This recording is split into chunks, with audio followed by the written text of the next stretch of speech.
nibyo reka mbasuze kandi mbahe ikaze mbifurize kugubwa neza muri aya masaha tariki ya mbere Kamena mwaka w'ibihumbi 2026 turagarutse nanone muri studio tubazaniye amakuru y'ingenzi kandi adasanzwe, amwe mu makuru agezweho kugeza kuri uyu munota. Turaza kwerekeza muri Repubulika ya Demokarasi ya Congo, amakuru yitirwa kandi y'ingenzi akomeje gutangazwayo ubijyanye n'imirwano ikomeje kujya mbere, n'intambara rero rutura ikomeje kujya mbere hano mu burasirazuba bwa Repubulika ya Demokarasi ya Congo. Imirwano yakomeje kugenda yumvikana mu duce tugiye dutandukanye, by'umwihariko muri teritwari ya Masisi haravugwa imirwano ndetse iri kumvikanamo intwaro zikomeye cyane zirimo n'amabombe. Naho kandi nanone si ibyo gusa ku bijyanye n'imirwano turi buze kugarukaho, kubera ko ibice bya Warikare byakomeje kugenda bivugwamo imirwano, gusa icyakoze biravuga ko igisirikare cya leta ya Repubulika ya Demokarasi ya Congo FARDC bakomeje kugenda mu by'ukuri bafatanyije na Wazalendo bigarura uduce tugiye dutandukanye, uduce twari dusanzwe ari indiri ndetse y'abarwanyi ba FCM 23 nk'uko bikomeza kugenda bitangazwa. Rero si ibyo bice byonyine gusa tuza kugarukamo, n'andi makuru agiye atandukanye akomeje kugenda ajya ahagaragara. Turaza kuyagarukaho. Igisirikare cya leta ya Repubulika ya Demokarasi ya Congo FARDC bakomeje kugeza intwaro ku rugamba. Biravuga ko indege zirimo kajugujugu zakomeje kugenda zigeza ibikoresho ndetse n'abarwanyi ku mirongo y'imbere ku rugamba, ibikomeje kugenda bitera ubwoba abarimo abaturage ndetse n'umutwe wa 23 nk'uko aya makuru atugeraho cyangwa se akomeza kugenda atangazwa. Rero mw'abantu mwe hafi rero, niba ari ku nshuro mbere udukurikiranye, ndagusaba gukanda subscribe cyangwa se sabone niba mu by'ukuri wari usanzwe udukurikirana none ukaba utarabikora. Iki ni cyo gihe ndetse ni nako kanya kugira ngo ukande subscribe cyangwa se sabone. Kwamaze kubikora sava bravo, ndetse n'iby'agaciro gakomeye cyane mw'abantu mwe gukomeza kugenda mwibanira natwe cyangwa se gukomeza kurushaho kugenda mubana natwe. Hanyuma rero mu by'ukuri reka nkuhe ikaze irambuye hano kuri zino mikoro, ubundi kabisa twinjiye mu makuru akomeye cyane ku bijyanye n'imirwano. Hashize amasaha makeya ngo ibintu ari bicika muri teritwari ya Masisi, nk'uko amakuru y'ingenzi arimo kutugeraho akomeje kugenda abigaragaza.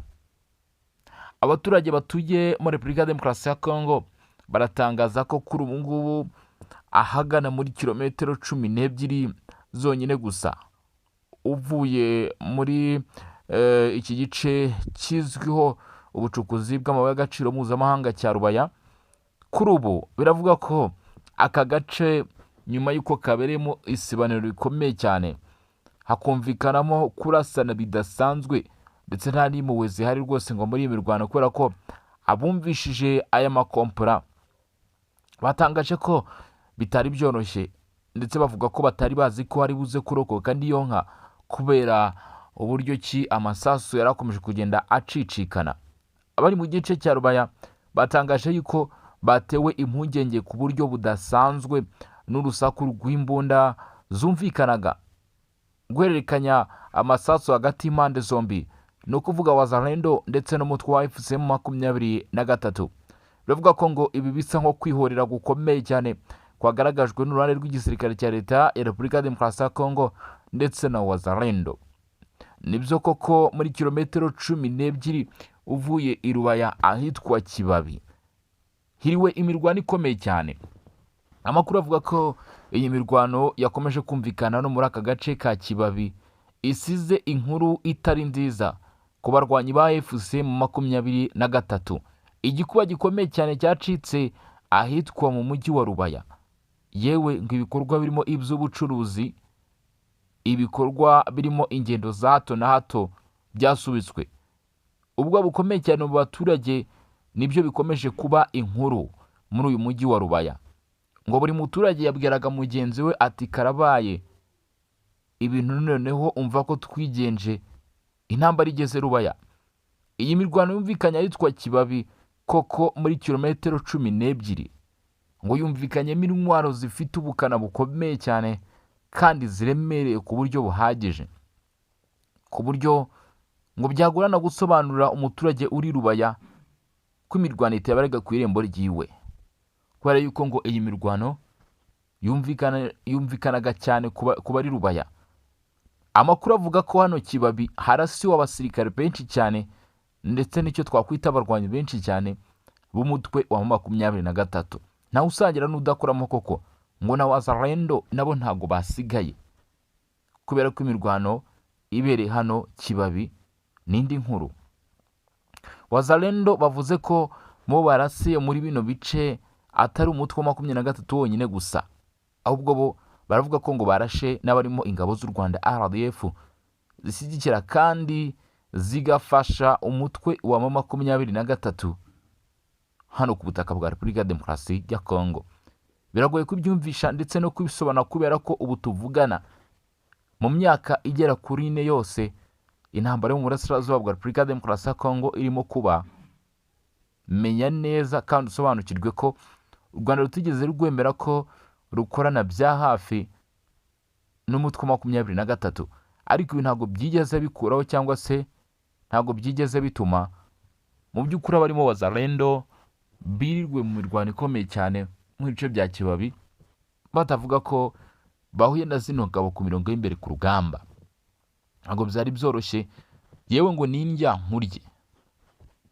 Abarwanyi ba Wazalendo bavuga ko kuri batangije urugamba rukomeye cyane, ariko kandi biracyari ingorabahizi ndetse n'ikibazo gikomeye cyane kubera yuko amakuru akomeje gutangazwa aravuga ko, ndavuga ku ruhande rwa 23, uwitwa General Autoproclamé Mutayomba ngo uyu mugabo yaba aherutse kwicirwa mu mirwano. Nta bimenyetso simusiga biragaragazwa, ariko Wazalendo baravuga ko generali wabo akiri muzima. Yewe bavuze ko cyangwa se baratangaza yuko ntacyo yigeze aba. Amakuru akomeye cyane aravuga ko kuri ubu ngubu kuva mu masaha y'ijoro ryakeye rishyira kuri munsi wa none, kuva ku isaha 4 kugeza mu masaha ya mu gitondo kuri wa mbere mu gace bita Buhimba, nanone intwaro zikomeye cyane za Wazalendo zari zitungitse ku mitwe ndetse y'abarwanyi ba FC23. Aha ndaho ngo habaye urugamba rukomeye cyane rw'indya nkurye. Bamwe mu banyamerika kugeza uyu munsi bavuga ko uru ari urugamba rw'amabuye y'agaciro, ndetse abenshi nanone muri aka karere ka Afurika biyaga bigari bakavuga ko ikibitera ari tantalum, aricyo bita lithium, cobalt, coltan, tungsten, uranium ndetse n'andi mabuye agiye atandukanye arimo nk'icyo bita ngo niobium arimo kugaragara mu birombe by'amabuye y'agaciro bya Rubaya. Ibi ngo bizatuma kugeza mu myaka yose iri imbere nadashyirwaho ubuhanga ndetse n'ubugenzuzi buhambaye tuzakomeza kumva imirwano muri bino bice. Gusa Amerika ivuga ko yahagurukiye bino bibazo ndetse igasaba Repubulika Demokarasi ya Kongo guhagarika ibyo bikorwa by'imirwano. Ariko igitungurana nuko benshi kuri ubu ngubu mu banyekongo bashyigikiye umutwe wa M23 bavuga ko Leta Zunze Ubumwe za Amerika ngo nabo baba bari kubogama, ndetse ngo igitungurana nuko bivugwa ko ngo baba barimo gufasha igisirikare cya Leta Repubulika Demokarasi ya Kongo gutegura imirwano ndetse no kugaba ibitero kuri bino bice byose bya Rubaya. Nibyo ngo igikuba cyacitse muri uyu mujyi wa Rubaya nyuma y'imirwano ikomeye cyane yumvikanye. Gusa amakuru y'ingenzi agaragaza ko nubwo urusaku rw'intwaro ziremereye zitoroshye rwakomeje kugenda rwumvikana muri bino bice byegereye Rubaya, nta sasu na rimwe riragwa ku butaka bwa Rubaya. Yewe kandi uno mujyi wa Rubaya cyangwa se icyo nakwita Rubaya yose, tudavuze ngo n'ibice by'umujyi, ibice bicukurwamo amabuye y'agaciro ndetse n'ahandi, ni ibice bikigenzurwa kandi bifitwe mu maboko n'inyeshyamba z'umutwe wa 23. Aha niho Rubaya ibera. Rubaya Axe Rubaya Nyabiyondo Ruwoshi Burora, bivugwa ko aka gace ko muri teritwari ya Masisi nako kakomeje kugenda kumvikanamo imirwano. AFC23 ngo ntabwo iteze kurekura Rubaya byanze bikunze ku neza, kubera ko kuri ubu Leta Zunze Ubumwe za Amerika zamaze kwemererwa bino birombe by'amabuye y'agaciro mu buryo bwo kubikurikirana, ndetse yewe Leta Zunze Ubumwe za Amerika zumvikanye zitangaza ko imirwano muri kino gice ikwiye kuba yahagarara, ndetse kandi ubuyobozi bwa leta bugasubirana ibice mu by'ukuri bwahoze bugenzura cyangwa se bwahoze buyobora.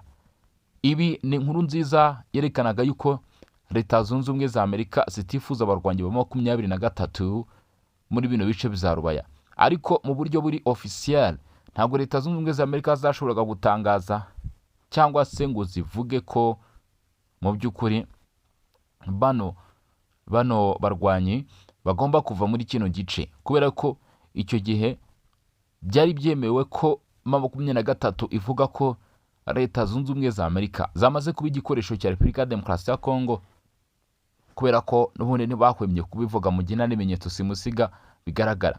Ahubwo Amerika yagaragaje ko ari urugendo rwo kubahiriza amasezerano yo guhagarika imirwano mu biganiro bigiye bitandukanye byagiye bikorwa. Ariko ibi ntibikuraho ko kuri ubu bivugwa ko ari amasezerano menshi cyane yagiye abaho hagati na Repubulika ya Demokarasi ya Kongo ndetse na Leta Zunze Ubumwe za Amerika. Aya masezerano yitwa ubufatanye, ntabwo yitwa gutanga, yitwa ubufatanye hagati ya Repubulika ya Demokarasi ya Kongo ndetse mu by'ukuri na runo ruhande. Andi makuru akomeye cyane rero ku bijyanye n'imirwano, ntabwo ya 23 mu by'ukuri byoroshye, kubera ko ubu tuvugana aho bita Kibati, ni mu groupement ya Rubereki muri teritwari ya Walikale. Biravuga ko kuva ku isaha y'isa moya ku itariki 31 ku cyumweru z'ukwezi gushize kwa Gicurasi humvikanaga imirwano ikomeye cyane. Amakuru avuga ko kano gace kakomeje kugenda kumvikanamo imirwano ikomeye cyane, yewe ko kugezana n'ubu ngubu ibi bice bikaba bicyumvikanamo imirwano ikomeye cyane. Biragoye gusobanura neza uwaba afite agace ka Kibati, kubera ko amakuru aragaragaza ko impande zombi zakomeje kugenda zirangwa muri kino gice bitewe n'imirwano ikomeye cyane yahabaye. Bikavuga ko mu masaha ari imbere bishoboka ko wenda byaba byoroshye gusobanura ukavuga uti iki gice cya Kibati kiragenzurwa na Wazalendo cyangwa se umutwe wa 23. Ariko bikavuga ko abaturage ba Kibati ndetse n'uduce tuhaturiye nabo kuri batakirimo kubarizwa muri ibyo bice, bamaze guhunga mu rwego rwo gutinya ko iyi mirwano irimo kubera muri bino bice ishobora kubagiraho ingaruka ziremereye cyane, zirimo impfu ndetse no kuba bamugazwa n'ibisigazwa cyangwa se n'amasasu y'imirwano akomeje kugenda arushaho kumvikana muri bino bice.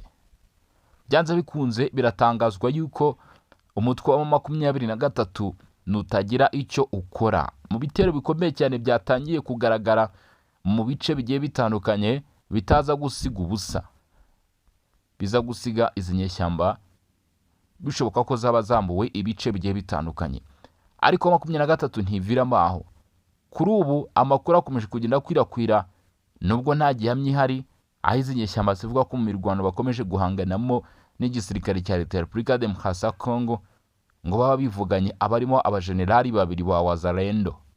Bavugamo kandi uwo bita Amuri William Yakutumba, bakavugamo ndetse n'uwo bita Generali Autoproclamé Mutayomba. Iba ariko abo ku ruhande rw'igisirikare cya Leta ya Repubulika ya Demokarasi ya Kongo babigereranya nk'inkuru zikomeye cyane, nazo zikomeje kugenda zikwirakwira hirya no hino, zivuga ko ngo noneho kuri inshuro uwitwa General Sultan Emmanuel Makenga nawe ngo yaba yamaze kuraswa, arasirwa mu bice birimo biberamo imirwano hano muri teritwari ya Masisi. Ibi abo ku ruhande rw'umutwe wa 23 nabo ntibabyemera namba. Ibyo nabyo ngo ni kimwe, kubera ko byose ngo ari ibinyoma bya Semuhanuka bikomeje guhimbwa nka za manipulation zo guca intege impande zose buri mirwano. Byaba bikomeye cyane. Gusa kuri ubu ngubu amakuru akomeye cyane agaragaza ko nubwo izi mpande zombi zikomeje kwigira gutya, icyitwa Ebola ntabwo irimo kubireba, ntabwo irimo kureba ngo ni M23, ntabwo irimo kureba ngo uyu nguyu ni wo ku ruhande rwa leta, ngewe siri no kuranga uyu ni umuturage. Biravuga ko icyorezo cya Ebola ubwandu bwacyo bukomeje gukwirakwira hirya no hino, ndetse bikavuga ko kuri ubu ngubu bitazwi neza abantu bakeka kuba barahuye cyangwa se bashobora kugaragaraho ubu bwandu bw'icyorezo cya Ebola. Ibi byanze bikunze ngo birashyira mu kaga gakomeye cyane abaturage benshi hano muri Repubulika ya Demokarasi ya Kongo mu gihe nta gikozwe. Ari nayo mpamvu imiryango igiye itandukanye irimo OMS, umuyobozi wayo mukuru Dr Tedros Ghebreyesus Adhanom aretse gutangaza yuko ari ngombwa ko imirwano ihagarara cyangwa se igacogora, ingamba z'ubuzima zigakomeza, ndetse n'abakozi b'imiryango igiye itandukanye nk'ikigo African CDC gishinzwe kwita ku bijyanye n'indwara z'ibyorezo bagatangira gushyira mu bikorwa gahunda ikomeye cyane ihuriweho yo kurwanya indwara nk'izi ngizi z'ibyorezo.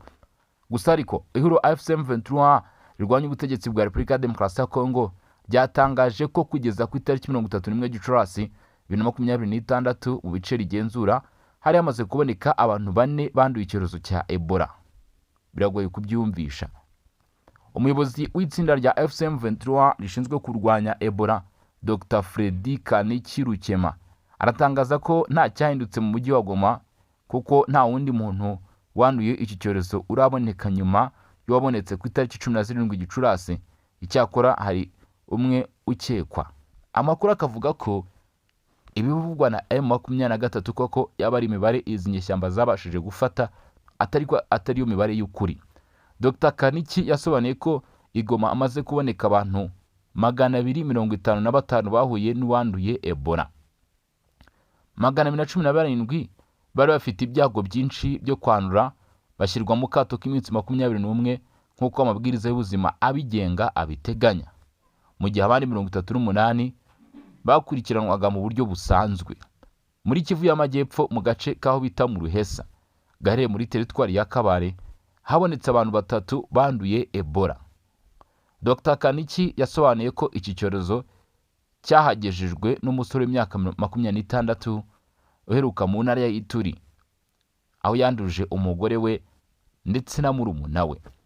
Dr Kaniki yatangaje ko hamaze kuboneka abantu 152 bahuye n'abanduye Ebola mu gace ka mu Ruhesa, barimo 96 bafite ibyago byinshi byo kwandura. Abo bakaba barashyizwe mu kato mu gihe abandi 56 bari gukurikiranwa bisanzwe. Amakuru y'ingenzi avuga ko iki cyorezo cya Ebola cyiswe Bundibugyo gishyashya nikiramuka gikwirakwiye nk'uko bitekerezwa muri bino bice biri kubaramo imirwano kizasya kitanzitse, kubera yuko bivuga ko bishoboka byanze bikunze ko muri ibi by'intambara bizaba bigoye gukurikirana buri muntu wari we wese wahuye n'uwagaragayeho kino cyorezo. Ndetse kandi amakuru akavuga ko ibindi bizaba birushaho kugorana cyangwa se bikanatera ubwoba bukomeye cyane n'uburyo ki abantu bazabasha gukurikirana abanduye mu gihe bari mu ntambara. Ndetse ngo biranagoye kuba wafata umuntu wumva urusasu uri kumuvugira hejuru ukamushyira mu kato. Ibi ngo bigaragara kandi bikarekana neza ishusho nyakuri yuko byanze bikunze cyangwa se ku mugaragaro icyazaba ari ikibazo cyeruye. Ariko AFC/M23 igatangaza ko ifite ingamba zose zishoboka ndetse iraza gukoresha uburyo bwose bushoboka mu kurinda abaturage bayo. Biragoranye. AFC/M23 yagaragaje ko ubu mu mijyi ya Goma na Bukavu hari laboratwari zifite ubushobozi bwo gupima ubwandu bwa Ebola, kandi ko iteganya no kujya ipimira iki cyorezo no mu bindi bice igenzura. Ati mu masaha 28 ashize twasuzumye ibipimo 12. Hagati yo kubifata no gutangaza ibyavuyemo hanyuramo amasaha 6. Ibi bijyana no gupima mu buryo bwihuse, kwita byihuse ku banduye n'ingamba zo gukumira icyorezo. OMS cyangwa se World Health Organization igaragaza ko Ebola iri kwibasira Repubulika ya Demokarasi ya Kongo muri iki gihe ariyo mu bwoko bwa Bundibugyo. Ikaba nta muti cyangwa se urukingo byemejwe ku mugaragaro biyivura burundu bifite, ariko ko kuvura ibimenyetso byayo bishoboka ndetse bishobora gutanga amahirwe 50% by'uwagaragaye ibyo bimenyetso kuba yakira. Ahangaha byibuze ngo hari icyizere cy'uko bamwe mu bagaragayeho iyi ndwara bashaka kuvurwa bagakira, ariko ngo ibyo bikunda mu gihe uwagaragayeho kino cyorezo cyangwa se bino bimenyetso avuwe hakiri kare. iyo bitinze cyangwa se yarengeranye ntacyo biba bikimaze. Dr Kaniki yatangaje ko hashingiwe ku bushakashatsi bwakozwe kuri Ebola, COVID-19 ndetse n'ibindi byorezo, AFC M23 yafashe icyemezo cyo kuvura ibimenyetso byanduye n'abahuye nabo ikoresheje icyitwa Remdesivir. Byitezweho kubagabanyiriza ibyago byo kuremba cyangwa se gupfa. AFC M23 yasobanuye ko ifite doze zigera kuri 500 z'uyu muti zigiye gutangira gukoreshwa mu bitaro byo mu mujyi nka Goma ndetse na Bukavu ahagaragaye abanduye iki cyorezo. Gusa amakuru akagaragaza ko kugeza kuri ubu ngubu byanze bikunze abari mu bice bigenzurwa n'umutwe wa 23 yewe kabone niyo yaba mu bice bigenzurwa n'uruhande rwa leta, ariko hakaba arimo kuberamo imirwano, bafite ibyago byinshi cyane byo kwandura iyi ndwara ya Ebola. Bimwe mu bimenyetso bikomeye cyane cyangwa se navuga ko ari simusiga ku muntu byanzurwa ko yaba yamaze kuba yagaragaraho ubwandu, bivuga ko kuri ubu ngubu harimo umuriro mwinshi, gucibwamo, kunanirwa, kugira isesemi, ndetse bikavuga ko ari ikimenyetso simusiga kirimo kuva amaraso ahantu hose. Ibi ni bimwe mu bimenyetso bikomeye cyane bivugwa ku murwayi cyangwa se ku muntu waba wafashwe n'ubu bwandu bw'iki cyorezo cya Ebola. Ibigo birimo OMS ndetse na minisiteri zigiye zitandukanye zasabye abantu kwitwararika ndetse no kwirinda kujya ahantu hahurira abantu benshi mu gihe nta gahunda ihari, kugira ngo birinde ko iki cyorezo gishobora kuba cyabageraho. Amakuru akomeye cyane agaragaza ko ibihugu birimo Uganda, Repubulika ya Demokarasi ya Kongo byo byamaze n'u Rwanda byamaze gufunga imipaka yabyo kugira ngo bigabanye ikwirakwira ry'iki cyorezo. Ariko kandi OMS ivuga ko ibi bitemewe ndetse inashishikariza ibihugu bigiye bitandukanye kudafata bene izo ngamba kuko zishobora kugira ingaruka zikomeye cyane ku buzima bwa benshi mu baturage bari mu bice bikekwaho kugaragaramo bene ubwo bwandu. Andi makuru y'ingenzi kandi akomeye cyane tugiye kuba twagarukaho ni amakuru agaruka ku Rwanda ndetse n'Ubwongereza. Nyuma y'uko ibintu bimaze iminsi bitoroshye, u Rwanda rwaragejeje Ubwongereza mu nkiko, biravuga ko u Rwanda rwaciye umunyu. Amakuru akomeye cyane avuga ko u Rwanda rwatsinzwe urubanza rwarezemo Ubwongereza aho rwishyuzaga ku kibazo cy'abimukira, kubera ko leta y'Ubwongereza ivugwa kuba yarakoze uno mushinga yari ifitanye na leta y'u Rwanda hanyuma ikaza kuhagarika. Ubwongereza ntabwo bugomba kwishyura u Rwanda miliyoni z'amapawundi rwareze rusaba ku masezerano yasheshwe na leta ya Keir Starmer akimara kugera ku butegetsi i Londres nk'uko byategetswe n'urukiko mpuzamahanga rw'ubuhuza. Bivuze ngo ahangaha u Rwanda rurahombye, ntabwo ayo mafaranga rwasabaga ruzabasha kuyabona. Leta y'u Rwanda yari yareze isaba kwishyurwa n'Ubwongereza miliyoni 100 z'amapawundi, ayivuga ko London yahonyoye ingingo z'ayo masezerano. Aya masezerano yari yasinywe mbere na leta ya Conservative yarimo kohereza i Kigali abimukira bageze mu Bwongereza bitewe n'amategeko. Leta ya London ikishyura ikiguzi cyo kubabeshaho.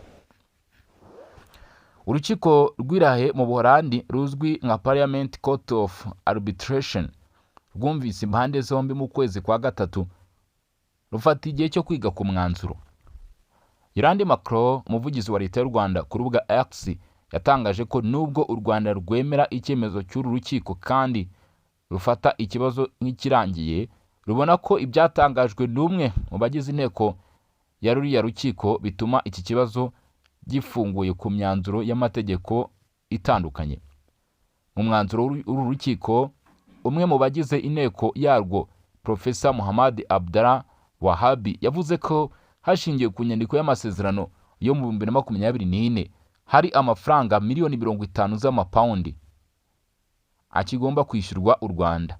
Mu itangazo urukiko rwavuze ku bwiganze, abacamanza bemeje ko Ubwongereza butagomba kwishyura amafaranga u Rwanda rusaba kandi ko butarenze ku masezerano bwari bufitanye n'u Rwanda. Bityo izo ari impamvu zituma u Rwanda rutagomba guhabwa ayo mafaranga y'indishyi rwatse. Mu kumvwa abunganira Ubwongereza bavuze ko leta nshya idakwiye kwishyura u Rwanda kuko byari byatangajwe mbere ko uwo mugambi uzahagarikwa niharamuka hagiyeho leta nshya. Bahakanye kandi ko Ubwongereza bwarenze ku masezerano yari yasinywe mbere. Uruhande rw'u Rwanda rwareze ruvuga ko Ubwongereza bwanze gutanga amafaranga bwagombaga kwishyura muri ayo masezerano nk'uko byasabwaga mu gihe habayeho kuyasesa. Umugambi wo kohereza mu Rwanda abimukira bavuye mu Bwongereza watangijwe mu 2022 ku gihe cy'uwari minisitiri w'intebe Boris Johnson wamusimbuye Rishi Sunak yatangiye ibikorwa byo kwishyira mu bikorwa, ariko amatora ya 2024 ntiyayatsinda. Ibi byatumye icyitwa termination of contract hagati y'u Rwanda n'Ubwongereza birangira uko bitifuzwaga. Keir Starmer watsinze amatora yahise atangaza ko ayo masezerano arangijwe. U Rwanda rwinubiye uburyo yashojwemo, ruvuga ko habayeho kurenga ku byagize, bityo ruhita rutanga ikirego. Niko gutanga ikirego ariko nicyaza guhabwa agaciro. Niyo mpamvu wumva kuri ubu ngubu bivuga ko u Rwanda rwamaze kubwirwa yuko miliyoni 100 z'amapawundi rwifuzaga kuri leta y'Ubwongereza kubera gusubika amasezerano yo kohereza abimukira ku ruhande rw'u Rwanda, ayo mafaranga atagitanzwe kubera ko u Rwanda rwatsinzwe mu rubanza rwaregagamo Ubwongereza. Ngayo nguko rero, reka nge mbashimire babwire ni mwakoze cyane kudukurikirana, mwakoze cyane kubana natwe ndetse n'iby'agaciro gakomeye cyane. Twagarukaga ku makuru akomeye cyane akomeje kugenda avugwa hirya no hino, by'umwihariko twibanda muri Repubulika ya Demokarasi ya Kongo ku byakomeje kugenda bivugwa ku mirongo imbere ku rugamba, ndetse naho icyorezo cya Ebola kugeza kuri ngubu kigeze gikomeje guhangayikisha abatari bakeya. Nimujye kure rero, dukomeze kugenda tubana, tuza kugaruka amasaha ari imbere, tuzakora n'ibindi bigezweho, makuru akomeye cyane arabakomeje kugenda ajya ahagaragara. Kandi subscribe niba ari ku nshambere dukurikiranye ukaba utarabikora, ndetse niba unasanzwe udukurikirana ukaba utarabikora, nabwo ntibibagirwe gukanda subscribe. Mugire ibihe byiza, Imana imigisha bikomeze kugenda byibanira namwe mu byo mukora bigiye bitandukanye. Ciao ciao, hasta la vista.